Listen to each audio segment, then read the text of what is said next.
So welcome to the AFT Construction Podcast. I'm Brad Levitt, and we have my good friends Vince and Gino Ghiloni with me. Welcome, guys. Good to be here. Yeah, I'm excited Thanks to have you for guys. So just a quick background. On this podcast, I've spoken a lot about Builder 20. And truth be told, two of my biggest mentors, and I have to include Maryjane in this because Maryjane's not on the episode today, but Maryjane is a total sweetheart, absolutely brilliant, especially when it comes to the financial side.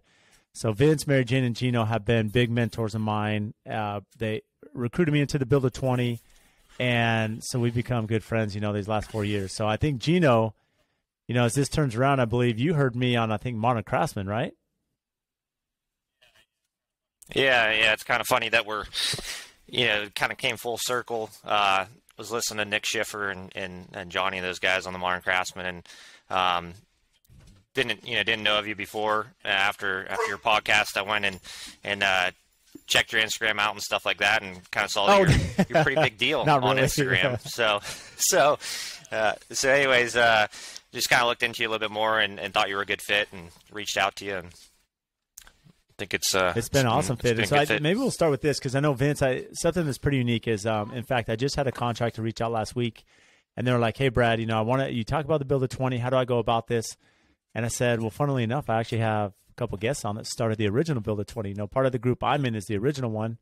So I feel very fortunate that way. But Vince, speak to what is the Builder 20 in general? Not just how to join, but what is the purpose? The whole organization itself. So just to give you a little bit of a background, I think we started some 26, 27 years ago, and the car industry has had builder groups, or I shouldn't say Builder 20. They've had 20 clubs forever. So National Association of Home Builders got wind of that and kind of thought, wouldn't it be great to sit some like-minded builders down in a room and talk about details that they do, best practices, just anything and everything really. And the answer was that'll never happen because you're not going to be able to get competitors to, tell people, all their secrets. So the idea is to get groups together, builder groups together that are in similar situations. So like in our group, we're all custom builders. We have a certain amount of volume that is similar in some cases. When we originally joined the group, everybody was doing some self-performance and stuff. So the idea was let's get 20 guys or somewhere around 20 guys from across the United States, non-compete, sign a non-compete compete clause, and just get these guys together where they can sit down and they can say anything and everything. So the history went basically, at the time, I was fortunate that I was very heavily involved in my local BIA. I was the president. I was doing some stuff nationally, just going to meetings and things like that. And National kind of just put a thing out there and said, hey, we're talking about putting this thing together called a Builder 20, and here's a little bit of what it's about. Are you interested? And, they had a whole bunch of people obviously sign up for it and stuff. And I was just fortunate that I was one of the first of the group to get to go. So we were kind of the guinea pigs from the start to start with, and started the group, as I said, some 27, 28 years ago. I've actually started 3 other groups for National because of the experience that I had. So I helped them put together two more custom groups, and I also had them put together a production group too. But really, once you get going on these things, and we could talk about logistics of what we do at meetings, but typically your best practices, you're letting everybody know what you do. We see your product, but at the same time, then financially, I know what guys are putting up as far as a markup, what they pay their superintendents, what they pay for a telephone. I mean, I can still remember one of the first meetings. One of our guys had a massive phone bill, basically. It's like, what are you paying? He's like, well, I got 10 guys. And, some of these other guys are like, well, I got 10 guys and I'm half what you are. So that's one of the first things you're jotting down on a legal pad. I got to go back home and I got to make a phone call. And you go home and you make a phone call and go, huh? And all of a sudden there's this light bulb goes off that I've been doing this all wrong, or, there was a better way. So, especially early on when you're joining these groups and they're new groups that are getting together, I mean, you could leave a meeting and have 5 pages of stuff that you go, I've got to implement all this. You never do, because you got to go back to reality. But there's always going to be some stuff up there priority-wise that you want to implement. I mean, it's the best thing we ever did when I started that. Again, I said some 27, 28 years ago. Gino's 32 years old, and he got drug along with everybody else's kids, that got to meet each other and kind of became family. And our group is very much a family. And but I remember when Gino, he's had a different career before he came back to us. And the first thing when he came back to us to go to work for us, I think in the very first day, he said, Builder 20, where are we at? Because he felt just from growing up and hear about it, what it did for us as a company. I mean, it's what made my company what it is today. So I want to dive into the format and stuff, but Vince being part of the original one as well as helping form a few others, how has it changed? When you think back, how much you can recall, from those original meetings, has it changed? The program, the audit, if you will, of the partners. I think every group is a little bit different. They get to make their own rules. There are certain rules that National is going to want us to, especially when it comes to non-compete and things like that. But you kind of make up what you decide you need to do based on what the strengths, weaknesses of the group is. You kind of can figure that out early on, because National was just scared to death this was never going to make it. So they were very heavy into sending, some pretty big top people to us at all our meetings to help us get through, kind of figure out all the situations and stuff. So for example, there's a financial form you have to fill out. That took about 4 meetings to really get it down. And then once we got it down and got it correct, then they were able to use that and send it out to all the other Builder 20 groups that were out there. So as far as change, I mean, in our group, I think it's changed in our group because we're so much more diversified now. I mean, when I first started, 25 years ago, I think everybody was within $1 million or $2 million of each other's when it came to volume and size. Experience was a big thing, how many years of experience. And now we in our group especially, we've come much more full circle because we're second generation now, where, I'm going to be stepping back in a few years, and Gina's going to be taking the company. And it's the same way with the Builder 20. That was one of the big things with us that we wanted to see, that we, in our particular group, I guess there's 19 of us or 20 in our group, and I want to say almost half are family organizations that they've got either kids or somebody in a family taking over. So big difference in ours in some cases. Yeah, and going back to the financial form, just to break this down for anyone that, we don't have any documents in front of us on the podcast, but when I was filling this out, and Maryjane was like tremendously helpful, right? Your wife, who Gina's mom, and putting this together, because it's not overly complicated, but there's a lot to it, right? Understanding, just the financials of the company. But what I really enjoy about this, and this is where it's been valuable to me as a contractor, and why I tell all the builders they need to get into Builder 20, is because just understanding, profit, cash flow, and more importantly, the way that sheet works as you go into the other pages, it shows like percentage of like our total revenue, what we're spending in marketing, or, continuing education, or, all these different things that we're spending. As you mentioned, cell phones is a good example, Vince. And so as we go into our breakout groups at the Builder 20, because everyone's size of company is different. Some people may have, like Paul, who's down in Florida, he may have just a couple people. And then you have other people that have 20, 30 employees. And so, there's the size of firm is different, but percentage of total is very similar between the companies. And then you can see that metrics, to make sure that you're within line. Yeah, and when you first joined, a lot of times, and it was us too, trying to get that thing down the way it should be, just where you plug in certain things too. There'd be guys that would show, for example, you'd be, how'd you get away with this year? You had no warranty expenses. Oh, I put it somewhere else because I know, we all have warranty expenses. So hold on, I got to interrupt you, Vince, because this is really funny. So why I love like what's amazing about Vince and Gino in the group, and Maryjane, they'll call you out too. So we were sitting, I think it was my first meeting in Charleston. Actually, is the first one you brought me out to. And I remember sitting there and we're going through financials, and Vince is like, hold on, how do none of you guys have warranty costs? Don't tell me you're not doing warranty. Like, what's going on here? Like, why aren't you tracking this? And so I love that aspect, that it's like in a friendly, family way, but at the same time, like, we have to be accountable to our peers, because that's going to help us be better business people. Yeah, I think, that it always ends up being that way. And sometimes we always say, don't give me a bunch of crap here. This is what's really going on. We all know that there's something here. We all want to look good, but the more honest we are with each other, the better chances of us all learning something from somebody else or making our business better that way. So, Gino, I know from your involvement, especially coming in and really now that you're going to be, and we'll get to your background here in a minute, but, what is the, as we meet, how many times a year is Builder 20 typically meeting? What does the agenda consist of? Duration, what does that look like? Yeah, so we have twice a year, spring and fall, and we usually try and kind of plan our meetings out like we're going on to vacation. Phoenix for spring meeting, and Yep. Yeah. Nice. Well, kinda to that dealing with point, weather it's funny and because everything else, because I'm hosting this spring, and I think I was the fall, and I said, guys, like October can still be hot. If you come out in March, it's snowing there. Like, come here in March because it's spring training. Yeah. It's like the best time to come to Phoenix. So.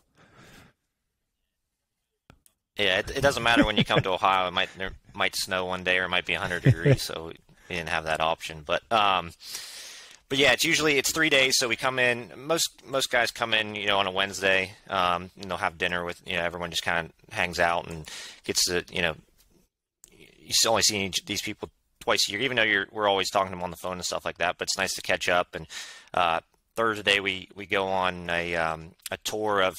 So we always go to one of the other home builders' sites. So for example, we're going to be going to Phoenix here coming up. Actually, we're going to Saratoga Springs first, but first day we'll go to usually anywhere from 3 or 4 houses.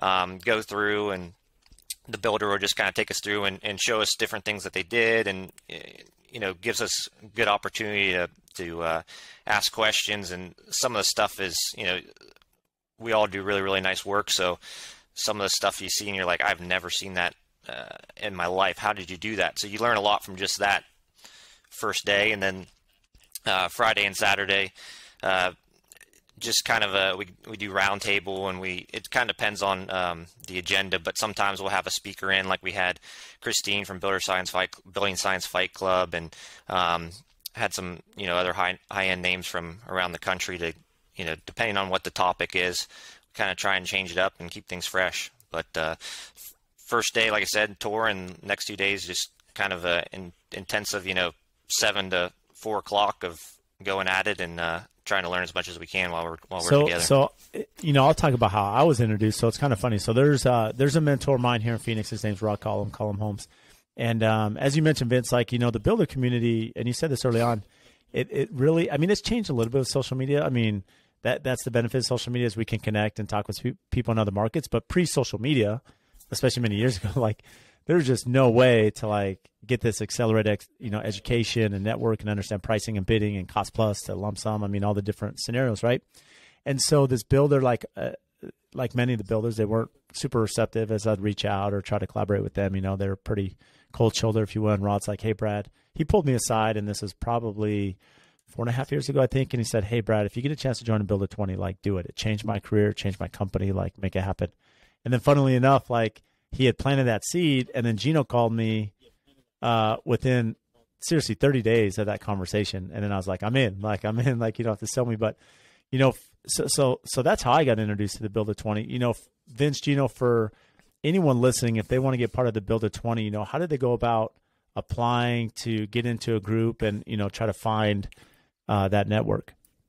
So one thing just to mention about Builder 20, they're obviously the National Association of Home Builders. They have their Builder 20. There are some independent groups now, and actually our group is shot off from that, and we're independent now. But national, really, obviously you got to be. I had a guy call me recently, and he's not a member of National, and I said, well, the first thing you got to do is join NAHB. Once you join it, you simply get your name put in the hat. That you want to join a group, and then it's up to National to decide how many new groups they're going to start a year. But in addition to that, if you go to convention, there's always a Builder 20 night where they got a small area set up, and you can walk in there, and there'll be a chalkboard up there. If you want to get in a Builder 20 group, you can get your name put in there, and there'll be guys in there that are recruiters from each group, to kind of see who it is, who it might be. Once these groups get formed, and especially ours, we really feel like as a family, you just don't get to join. You have to get invited. We want to see what you're all about. We want to look at your financials. We want to look at your sites and stuff. I would say that our group is similar to a lot of the others. Obviously, we're the most experienced group, and we've gone through a lot of members that have come and gone and retired and stuff like that. We've thrown a few guys out because they just weren't compatible, or for some issues that they weren't doing some of the stuff that they were supposed to be doing. But that's really the key is being a member of National. Just call them up. There's an application you can fill out. I haven't seen it in a while because I haven't been involved as much at the national level anymore, but it should be the same way. Just make a phone call. Well, it's funny when you speak about just the, you can be kicked out, of course, if you're not attending the meetings, you're not participating, right? The whole thing is we come in and we collaborate with each other. And what's nice about it is not just the twice-a-year meetings that Gino went through, you know, just the format, but also that Rolodex where, you know, emails, questions. Hey, I've hit that, our group email. I'm having this challenge or question, and bam, you know, you have 4 or 5 guys chime in. But I remember when I went to the first recruiting meeting in Charleston, and it was the night of the tours. We're touring like Philip Smith's, all their homes, and Richard Jaffa, who's the best. Like he's like, I don't know how much I should be sharing with you. You're not even part of the group yet. Like we haven't even voted yet, you know? Yeah. And then there's the next day I had to present and vote. And what's funny is then now on the flip side, fast forward is I'm part of the recruiting team now. And when we were in Hershey, Pennsylvania, and I brought out, you know, Nick, again, full circle, right, Gino? It's on Nick's podcast. And that's how I came in, and we bring Nick Schiffer into the group. And then Cardinal Crest, it was funny because you guys had Nick go first, and he wasn't sure. You know, it's pretty intimidating. You're sitting in front of 20 seasoned builders trying to give an update on who you are, why they should admit you into the group, and, you know, what you have to offer and everything else. And so I know Nick gave a pretty brief intro of his company, and then just got hammered with like question after question of financials and everything. And I remember him telling me, he's like, Brad, that was rough. Like, you know, coming out of that questionnaire. And the funny thing is Joe and Adam from Cardinals Crest got to watch that. So they're sitting next to me and they're like, we're going to talk forever. So they'd made the longest intro ever. So there'd be no time for questions.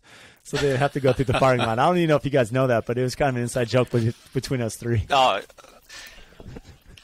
I didn't know that's what happened, but yeah, I remember it was kind of polar opposites, and they got. Yeah, I remember because we're in the airport. We're actually flying back at the same time, and we're at lunch flying back Saturday, and Adam and Joe were just laughing at Nick because they're like, "We watched you just get hammered by the firing squad, so we made sure we took as much time to not go through that, and not to scare anyone off. The reality is, I mean, you're vetting, right? And that's the whole purpose of the Bill of 20s because there's so much value. You know, I look at my business now. And I attribute a ton of our success as a company, you know, from culture to just structure, from being in the Builder 20, just such a short time for me. So a big thanks to you both, Vince and Gino, for bringing me. You just got to be truthful when you're in those meetings, and you know you want to show your best, but you want to be truthful and tell people what problems you got and what problems you don't have, and that's how you're going to learn. I do. It's interesting when you're talking about recruiting and stuff. You know, we were all kind of recruited. There was that first meeting. There were 17 builders in there. Didn't know anybody. None of us knew anybody.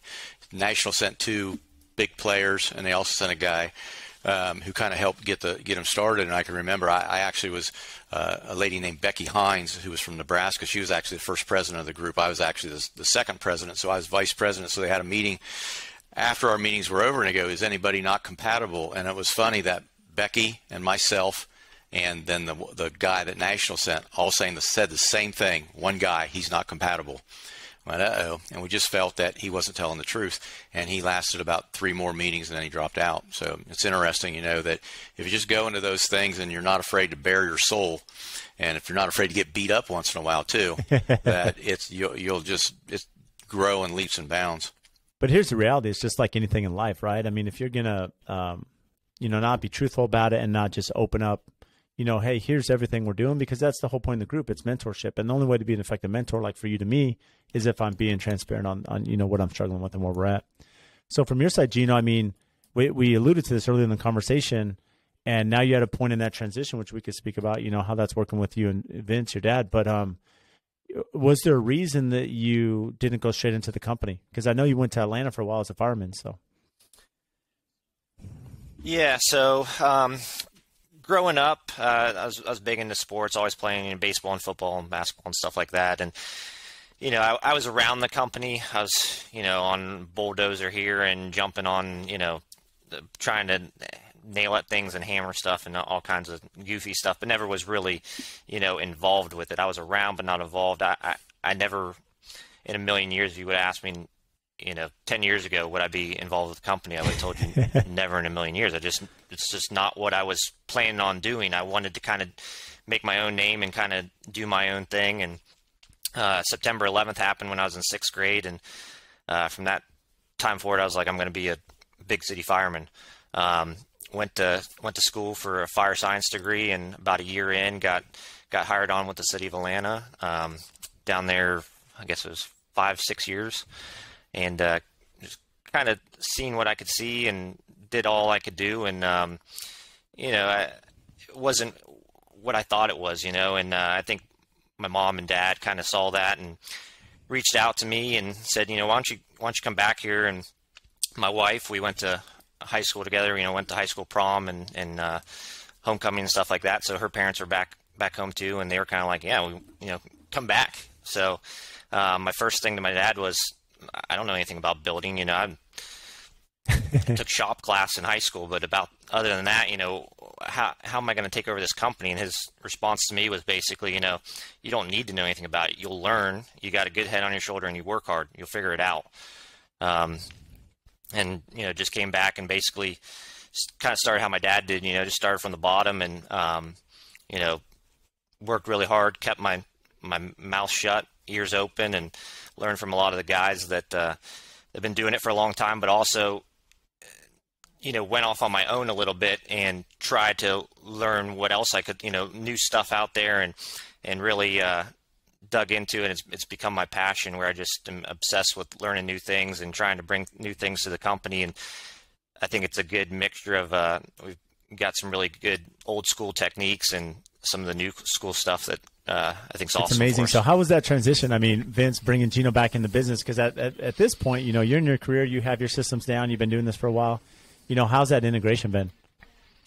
Well, unfortunately, I told Gino, I said, if you see anything needs changed, let me know. And he hasn't shut up since. I love that you let it off with unfortunately. I told him that. Well, the thing is, it's like when he said, Dad, I don't know anything about building. And I said, the building part, we got guys know how to build. Yeah, I want you to, and I did. I made him literally go out on framing crews and stuff. I wanted him to see some of that kind of stuff. Not necessarily need you to become a carpenter, but I felt like he had a good head on his shoulders. He knows how to talk to people. You got to run a business, whether it's a building business or a restaurant business or whatever you got to do. You got to know how to talk to people and keep your head straight and stuff. And I knew he'd work his butt off. So, that's kind of what's happened. The difference is that, we've been in business now. I mean, I literally started the business at 19 years old. We've been there 45 years now. And, after a while, you know what you're doing, but you have old habits, sometimes bad habits, and sometimes some of the new stuff passes you by. I would have never even known what Instagram is, and Instagram is where we sell all our houses now. Isn't that amazing? But Gino's gone the other route too, especially with building science of stuff that, we did old school ways, and those worked, but they don't necessarily work now.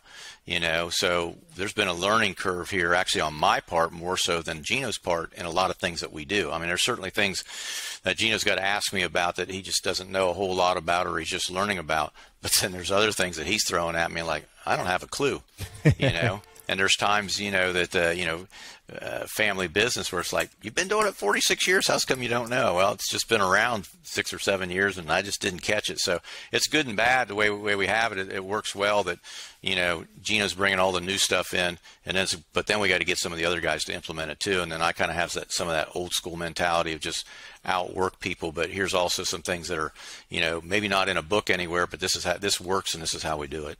So from your side, Gino, I know Vince kind of alluded to this, but I know at one of the conferences a while back, your wife's like, I always have to hear Matt Reiser's voice in bed because Gino's watching videos.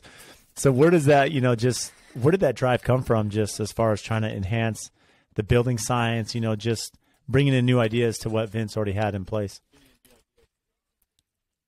I mean, I guess it started out with me, we're talking about me playing sports and stuff like that. I've always been very competitive, and I think that kind of drives me to be, if Ghiloni Custom Builders, if we're going to build, we're going to be the best builder there is. I don't, there shouldn't be any other option. We want it, I'm just competitive like that where I just don't, I want us to be number one. So just basically got obsessed and just addicted to learning as much information as I could, whether it was on YouTube or, Instagram or reading books, JLC, stuff like that, and just trying to digest as much information as possible. And, at first it was a little tedious, and then it kind of became something that I was like, this building science stuff, this is really interesting. It's really cool. I like it. And the more you learn, the more fun things, more fun you have. So, just trying to eat up as much information as I can. And I know you guys are Brad, big. Yeah, go ahead, Vince. Since the day he was born, he's the most competitive, stubborn person I know. And for him, his goal is to be better than me, which is a good thing. Yeah. It might not be that hard to be better than me, but I think that's that's his driving force, and we've always kind of been that way. I'm pretty stubborn too, and it's just like we're not going to let somebody be better than us. If we see somebody gets better, we find a reason why we're not. Well, let me ask you this. Oh, go ahead, Gino. Yeah, I was just we just literally, I don't know, a week ago had a meeting with a new client, and we're obviously big Ohio State fans here, and I made kind of a joke, we want to be the Ohio State of home building. We want that excellency and just. Well, Ohio State's always at the top. They're always beating up on us out west. So, well, you guys are about to become part of us. It looks like. I grew up in San Diego as a big USC fan, and all of a sudden, yesterday I'm seeing USC and UCLA are probably going to the Big Ten, which is pretty wild. So it'll be good, though. I think it'll be good for college football. But not to go down that path of sports, but going back to the relationship that you two both have. One question that's often asked. A lot of listeners are kind of in this position you are. And I know, as you mentioned, Vince, about half of the builders in our Builder 20 are really at a point where. You started the business, you're looking at, next stage of life, kids are taking over. And there seems to be, there's always this struggle where the new generation, as you mentioned, is like into social media, into these new ideas, right? And the older generation, not that they don't care about that. It's just, you have a different skill set. It's like just that wasn't around. So you made with what you had. And so it's always that transition of the business. Like, what's our exit strategy? How do we do this handoff properly? Has that been easy for you both? You want to go first, G? I'll go ahead and answer. No, it's not. It's never easy, but we butt heads a lot. We butt heads. There's not a day that goes by that we don't disagree about something. I don't think we have yet today, but it's still early. Go at it. Yeah, but I don't see that as a bad thing. I see it as a good thing because I see that so many second generation, third generations, they get a successful company and kind of get handed to them, and don't really have the drive and don't really care, and the business goes down the toilet. I have, I think, a healthy fear of letting my parents down. They've built an amazing business for 45 years and have a really good name throughout the community. So I don't see it as a bad thing that we really butt heads and stuff. Obviously things could be a little bit better, but we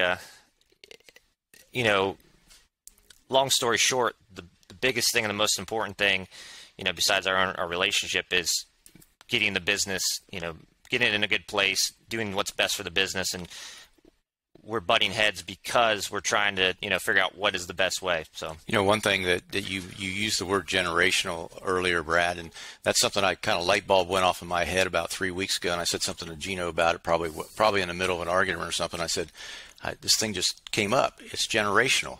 That in reality, I'm 30 years older than him, 32 years older than him, and the generations that are out there today are so, and I'm not saying they're better or worse, but they are so much different with how they communicate. I mean, we grew up without cell phones. We grew up without internet, never had, how did you, and I still can't remember how I ran 6 or 7 jobs where I was on site every day and we didn't have a phone.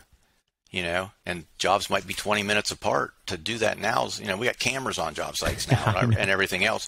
It's so much different for us. And I think part of it is our thinking process is different, just because of being a different generation too, and how much more they deal with and differently than what we did in the past.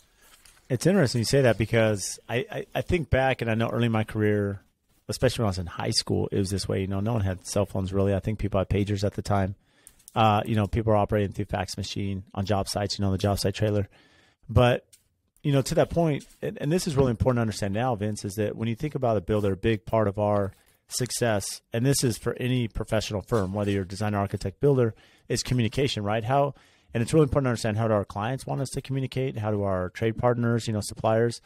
And so I really push on our team too, that they have to understand every trade's different. Like we have a plumber that actually gets angry if you text him or email him. He's like, you call me, because he's this generation, you call me, which it's kind of funny because I'm like, well, you have your tool belt on, and you're working essentially. So it's hard to pick up the phone and get interrupted. But at the same time, he won't respond if you text him. And so it's really important just to understand some people are better text, email, and then how do we communicate? And so that part's really important just because we're dealing with a lot of different mindsets, generations, especially right now in this market. Yeah, you just to use the word text. I mean, I text every day, thousands of times a day. And 5 years ago, I wouldn't touch it. I thought it was the goofiest thing in the world. And it's the greatest thing in the world. But again, see that. So, somebody like Gino, they grew up with it.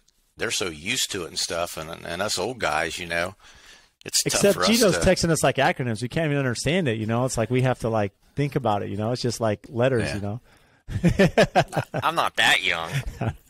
So, going back to just, that takeover, and this is important too, when you think about any partnerships, it can be difficult to communicate, take over, father to son, or, are there any recommendations you have, as people are looking at the transition, what does your exit strategy look like, Vince? And not to get like super into the weeds as far as like ownership or, how do you plan to not go off in the sunset, but you know what I mean? Like, how do you plan to just kind of eventually hand that over to Gino and make that transition? I've put together just a one-page outline. I mean, we've got to obviously get lawyers and attorneys and everybody involved to make sure that we have a good handoff in a couple of years. But, just kind of set that, for me, it's about 2.5 years, a little less than that now, that, hey, it's time. My thought is really, my thought process is that at that point, I've said to Gino before, sometimes I just want to be a laborer. I'd like to go up to the shop and cut shelves for him and run some equipment out to stuff, my intent is to go to about 3 days a week. And I think Maryjane's is roughly the same. Maryjane will probably try and handle more of just the financial for us, as she says she already does, and let Gino and Allie handle, all the day to day, let them handle the clients, let them handle, we have some, in-house design that we do, that Allie and Maryjane currently do. And Allie should take that pretty much over. But, I just see it where I'm just kind of out there to hopefully to be a sounding board that, hey, I got an issue. What should I do here? And, but at the same time, just kind of be the guy that for 3 days a week, maybe I'm just kind of hanging out and, hey, I need a hand. It's tough to get laborers around here. Probably even at 65, 66, I think I can still beat some of these guys that we got here. I can still be pretty good at it. But, you always have something come up. It's always, you got to put out a fire once in a while. And, hey, can you give me a hand here? I'd like to just kind of be, hopefully by that time, and it's one of the things Gino and I have just started talking about recently is, it's going to come to a point where he's going to need more superintendents, where maybe I'm just the guy that's the guy that maybe has to put out a fire and grab something for him or go meet one of the subs that, probably still would have a relationship with. Gino could throw something in there too. I'm not sure what he's thinking that way. Yeah, I mean, basically kind of take all the unfun and difficult jobs from him. Let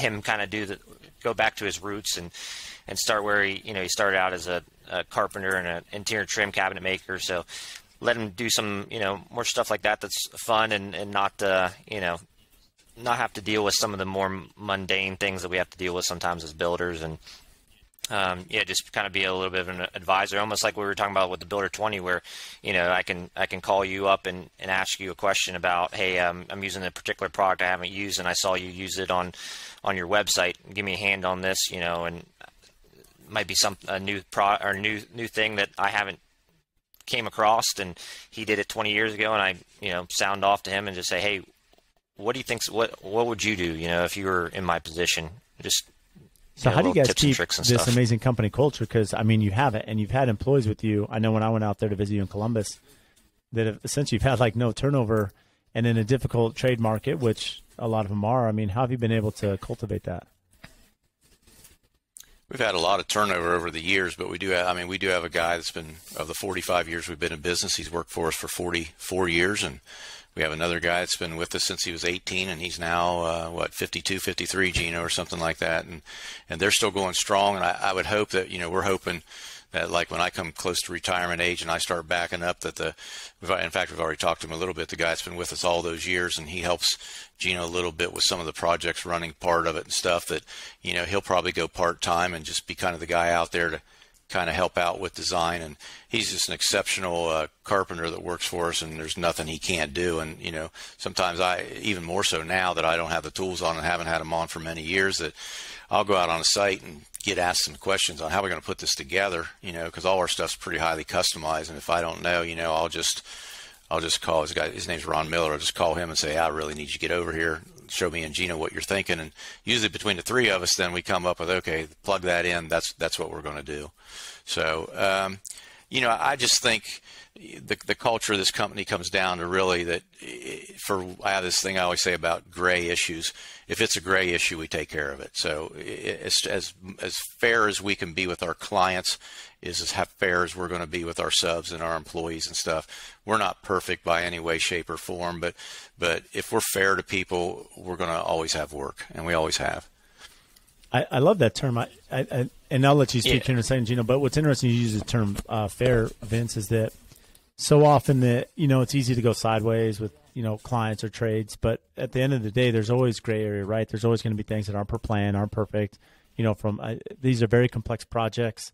I've toured your stuff there in Ohio. It's extremely complex. It's extremely detailed. And so just to be fair, just say, look, I'm going to be fair. I mean, that goes, it really, softens that communication. But go ahead, Gino. Yeah, I was just going to say about kind of the culture and stuff. I think it helps out that we not only have had the same employees for a long, long time, we've also had the same subcontractors. We've had our same plumber for 25 years. I remember when I was a kid, the same plumber that we had when I was a kid is now it's actually his son, but we've had the same subs for so long. We're just a big giant team, and everyone has skin in the game where they really care about Ghiloni Custom Builders. They're going to do the right thing because they want, a good house put out there. They care about their work. It's so hard nowadays with, how busy people are to find good people that care. We're doing high end work, and we need someone that's, really cares about their craft as a craftsman. And I think it helps that we kind of have that attitude that, we're going to do the absolute best work we can, and kind of the major leagues, if you'd say. And I think guys so want how to be do you part of guys that. differentiate roles, especially as a company's growing, whether it be business development, the marketing side, running projects, how have you strategized that aspect? We're not that good at it.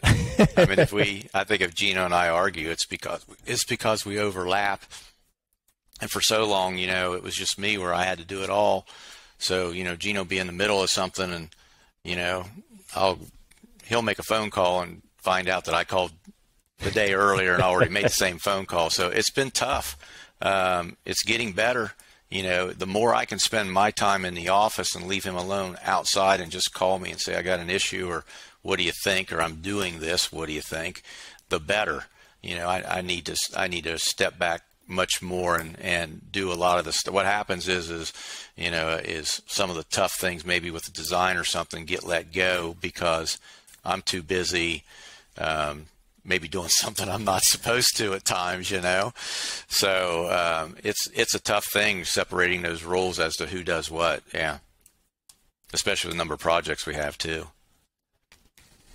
And from our side, just listening into that, it's kind of funny because even though your operation, you two essentially are running it, even at my company with the size we are, there's still some crossover. And, I have now we have a director of operations position, right? This is something new. I haven't spoke much about it, but it actually just is effective as of last week. And then we've had our senior construction manager. And so, there's been this training we've had consistently, and I've been working with my controller just on scope and understanding that baton handoff because, as you mentioned, Vince, it's really easy for my senior construction manager, my director of ops, to be making phone calls that the super should be making. Then the trades can get confused. Who do I respond to? Who do I report to? And then you don't want the supers feeling like they're micromanaging. So it's this delicate balance trying to understand that, even though there's someone that may have more experience or more seasoned, not that Gino and you are that way, but it's more just, hey, how do we have a separation role but still are working effectively together? Yeah, I would, the one of the things that I see sometimes is, like I said, there's some overlap, which is okay, but, we're trying to create, the word we used was a funnel. We really want a funnel that all communications go through Gino and then he can pass them on. And that's still tough to do because, as Gino said, same plumber we had 35 years ago is the same plumber we got now. So, for 30 of those 35 years, he communicated with me. So now, he's got to send that over to where Gino's at. But sometimes, and I see this with Gino, and I'll get on him once in a while where he's out at a job site and he's out with a shovel, and I'm like, don't get a labor. He goes, faster for me to do this now. I don't have the time to do it now. And I think that's how some of our stuff gets convoluted a little bit in that it's just like, crap, I'll just do this real quick, and get it over with, and then I'll let somebody know. And sometimes it's the wrong thing because that's already been handled, but it's just everybody kind of all hands on deck sometimes that we're trying to get it done. And it's just where both of us are that type of person. Now it's like, all right, I'm just going to do this myself right now and let the chips fall maybe. So do you ever get in positions where, you mentioned you have the same plumber, where both of you have your own projects and it's Rob and Peter to pay Paul, you're both fighting for the plumber at the same time? I'll let Gino answer that one. Yeah, no, not really. I mean, it's basically, we don't really, it's not like I have, 2 projects, he has 3 projects. It's he kind of is if you want to call him a project manager, I'm the superintendent. I'm in charge of every project we've got. And if there's, there might be some times where he says, I need this guy at this particular job. And I'm like, no, I got to have him here. And it's just a compromise, It's just one of those things where you're looking at your critical path, trying to figure out your schedule, and going back to, you're going to butt heads a little bit, but what is, at the end of the day, what is best for the company? We look at the schedules and go, okay, I can get this guy here. I'll steal this guy for a day. You can have him, for a day here, and we'll make it work. So just strategizing and just trying to, really brainstorm and figure out what's best. But, it's a delicate balance. We're typically not running separate projects. I'm trying to have Gino run all of them. It's just that there's times that I need to be there because we're spread out. I mean, it could be 45 minutes from one job to another job where we're kind of spread out a little bit. So there's days that he'll say, hey, can you go here for me and check this or do this? But for the most part, he's pretty much running all the projects.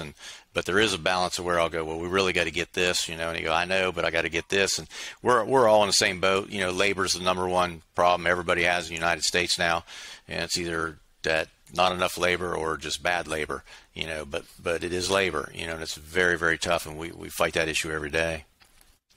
So now diverting a little bit to the business development side, I know that we had talked about marketing. I'd spoken about LinkedIn a while back, and I don't think Gino's missed a day. I mean, he's on fire on LinkedIn, but how has the social media aspect played a role in just the transformation of the company over the last few years?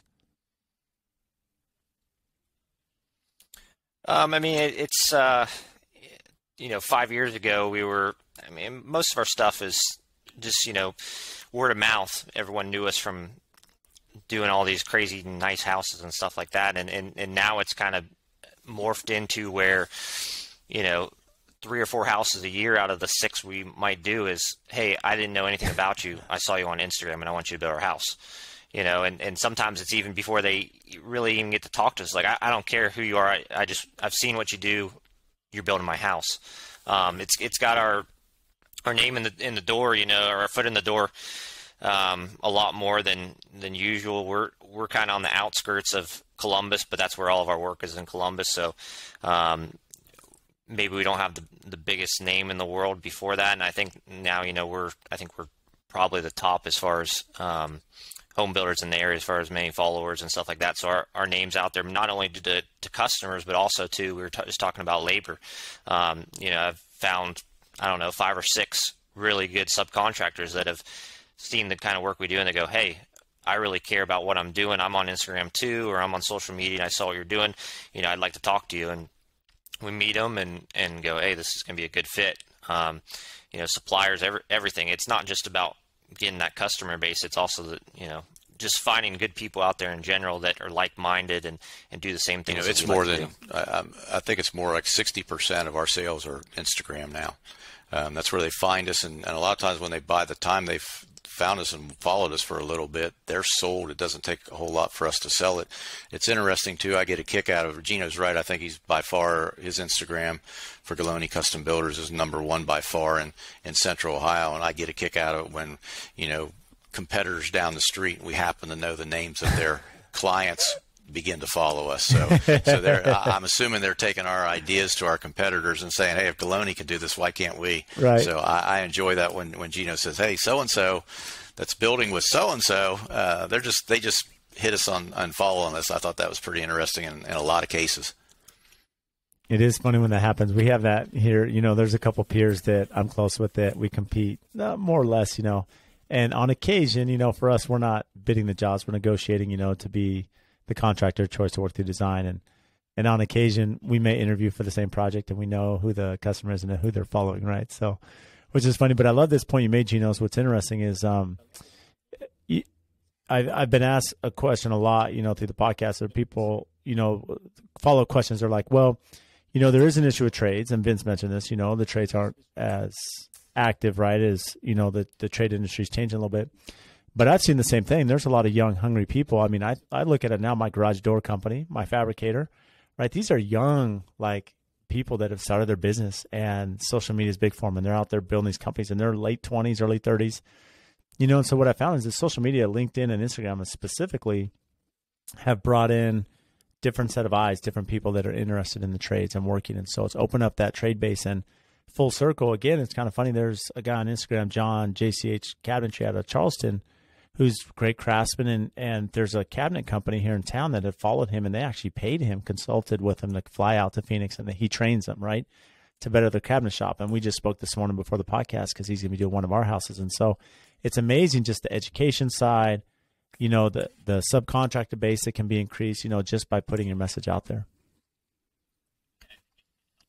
Yeah, I think it helps, to find those good people too, because kind of makes you stand out. If you're willing to put in a 12, 14-hour day and work really hard and be out in the sun and everything else, and then you come home and you spend an extra 2 hours on Instagram or LinkedIn or whatever to kind of show your work, it shows that you're proud of it, shows that you have pride in your work, shows that you're going to take care of your work. You're not going to post something you're not proud of.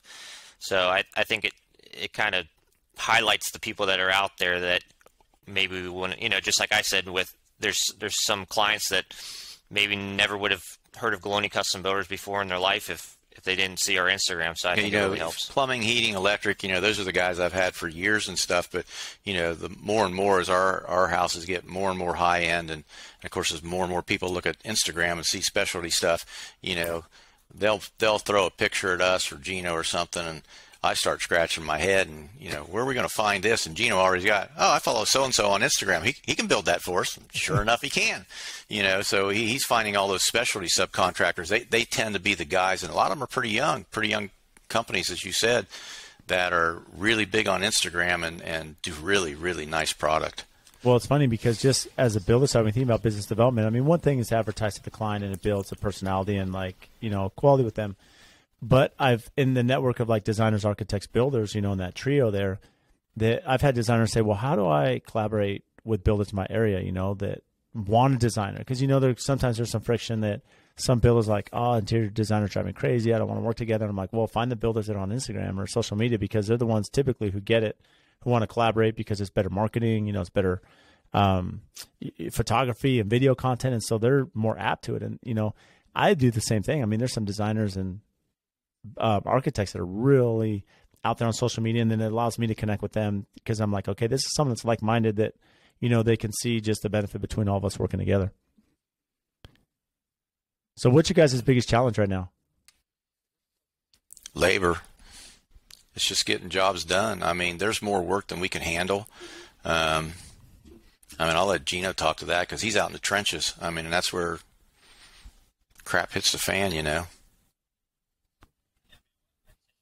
Yeah, I mean, I'd say it's not only that; it's the whole, the after effects of COVID are still hitting us with, we've always got all this inflation, but you've also got where we're, signing the contract and the next day ordering appliances, ordering windows because our windows are 24 weeks out or whatever they are now. It's just it's crazy. You're fighting things every day. But I think it's kind of cool because I think it kind of separates the really good builders from the not so good builders, because it's another extra little challenge, another little monkey wrench in there that that I feel like we, for the most part, have done a really good job of adapting. We've bought some shipping containers for our shop. We've got a 60 by 40 shop, so we've done quite a bit of buying early and storing it and keeping things in good shape. But I think it's just challenge of the world in general right now. Everything's a little bit more difficult, no matter where you're at and what business. So what scopes of work do you self-perform? You want to answer that one? You got it? Me. Well, I was going to say, we kind of say what you see is our guys. So typically our interior trim, quite a bit of our cabinetry and stuff. We're subbing out like exteriors, but then we have our own guys that do the specialty stuff. So if we've got columns and decks and railings, that kind of stuff, the more tougher stuff, where in some cases maybe the subcontractor just, a lot of these guys are used to just doing a certain thing and then they want to move on. So we've learned that those tougher items we can do ourselves, and in most cases, honestly, those tougher items we need to do ourselves, because we fortunately have guys that are long-term employees, and we can point out stuff, do some detail work, do some design work with them right then and there to make something look a little bit better, whether it's a column or a ceiling detail or something like that. So that's where we're using our own guys on that part, and we'd do more if we could get more. Honestly, probably. So what was the strategy early on, Vince? I mean, has it ever been a challenge trying to manage the management of the project, right? The supervision and dictating these, as well as self-performing some of that scope?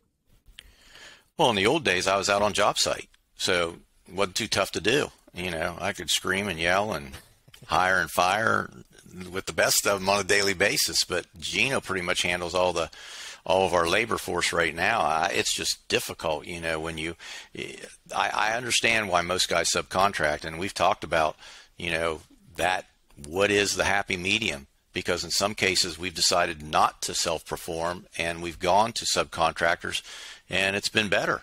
In other cases, there's just some finite things that we feel like we have to be that guy. But, when you have your own employees and they're daily employees, you have that same, it's nice that we can move guys around, and a subcontractor can come and go and decide that he can't be there for a week. Employees can't do that, but you still have all those same, especially when you're talking about tradespeople, I think, you have them same issues of, hey, you got to show up every day, and, they've got families too, and all those other kind of issues that come with that. And I think our business, maybe to a fault, is too much like a family in some cases. Where, there's times, and Gino will say to me, Dad, you need to be a little bit more business-like. You just can't, be a dad to everybody, or you just can't do this to everybody. And they're exactly right. There's, especially Allie and Gino have talked a little bit about that there's just some times that, as I used that word fair before, but we've got to be fair to everybody too, including us. Yeah. So how are you guys communicating with clients? Because, I mean, the big thing is, homes are taking a lot longer to build. Are there conversations you're having early advance to set those expectations just on build time and logistics? Well, typically when we bring a client in, I mean, Gino's sitting right beside me and he's talking to them, on a daily basis. And if they need me, they give me a shout or something. But we think that's the most important thing that we have to do, is set expectations for what you're going to get, and I mean, that's a tough thing. You can say all you want, and we think we got our point across, and we think they know everything, and then you get started and you get this question, and you go, where did that come from? That came from out of left field about, hey, boy, you're really moving fast. Can we be done 6 months earlier? And we just kind of look at each other. It's like, if we get this thing done on time, we're happy. Especially, yeah. I mean, like Gino mentioned COVID earlier. I mean, it really has taken a hit here. And getting product has just been tough. I remember a house we finished about a year and a half ago. We literally, the day that we dug the foundation, we ordered the appliances, and it was supposed to be right out of 1 year build, and it was right out of 1 year build, and they waited about 3 more months to get an oven. Oh my goodness. And we ordered it the day they wanted it. We put a temporary in, but that happens. It's nuts. And we had a similar, we called our Easy Bake Oven. We had this house with a big 48-inch range, and I won't call it the vendor because they're good friends of mine, but we ordered it early, and, unfortunately what they're dealing with a lot of the same things, parts and stuff. And then we had to put in this little mini, it was like an apartment grade, really small, but it looked like an Easy Bake Oven. And, and you have this beautiful kitchen with this 48 range opening and had a little Easy Bake, but yeah. So what do you guys do for fun? Well, for us, I mean, as I get older, obviously I got a couple grandkids now and stuff, and we're actually bringing a new puppy into the house. Mary, we've been dog people for years. New puppy comes tomorrow. So, but it's like bringing a newborn into the house. It will be, yeah, yeah. But my Builder 20 group has become family. I spent last weekend down in South Carolina with one of the builder guys. I mean, we're all friends and stuff, and trying to start traveling a little bit more. So, what about you, Gino? Yeah, me and my wife are kind of foodies, and you wouldn't really think that Columbus, Ohio would have the greatest restaurants in the world, but we have a good time, going out and trying new things, and like my dad was saying about, I like hanging out with my dogs and just kind of relaxing. We both work really, really hard, and have a lot to do during the week, and sometimes it's just nice to sit down, unwind, and not do anything. So it's I just think it's one of those things where you work hard and it's nice to relax sometimes and not do anything. So and I understand that. I mean, it's funny because even as like if you're an extrovert, right, you still need an introvert time where like no one's talking to you. And like for me, I'm a pretty outgoing guy. I'm always networking and stuff, and so it's like I even enjoy lunch where I'm just sitting in my truck and doing nothing. Where it's just I can just eat it like recharge. But so being a foodie, Gino, like what kind of food do you and Allie, do you have a specific cuisine that's your favorite? I mean, if it was up to me, I could eat a ribeye every single day. That's my thing. But steak and potatoes. But we're kind of we're a little out there as far as we're willing to try new things and different whether it's Persian food or sushi or whatever, just kind of try and see what's out there. So well, that's amazing. And what kind of dog are you getting, Vince? What puppy? Actually, it's called a double doodle, which is a new breed almost now. Everybody's talking about golden doodles and stuff. This is a combination of a golden doodle and a labradoodle, so it'll be interesting. So, and it's a young one too. It's only going to be 9 weeks old, so got to have that pooper scooper out for quite a while. Yeah. Maybe we'll see. That's going to be my hobby for the next month. Probably is getting this dog trained. So I need to pick your brain. So I've been reluctant. We have 6 kids, and my kids have been asking for a dog forever. I mean, all of them, right? And we've always shut it down. And we finally caved. There's some neighbors of my parents, and they have little French bulldogs, that they breed. And so we bit the bullet. Our kids don't even know yet. So I think in August, because same thing, the puppy's like 2 weeks old, and so it'll be another 4 to 6 weeks before we pick it up. But now it's like buyer's remorse. Like, not that we don't want to be dog people, but I'm like, we got like 6 pets, essentially, 6 kids, right? And it's so busy that I'm a little nervous, bringing like a newborn and training it and going through that. So you're going to have to help us out. Well, Gino's got 3 dogs in their family. That's his family. I don't think I'm going to. The only grandkids I'm getting from Gino is going to be more puppies, I think, because him and his wife are into dogs big time, and we've always had dogs all our life. But I think it's great for kids. Yeah, it'll be good for them. So what's upcoming exciting for Ghiloni Builders? Go ahead, G. Throw it out there. Got some good projects.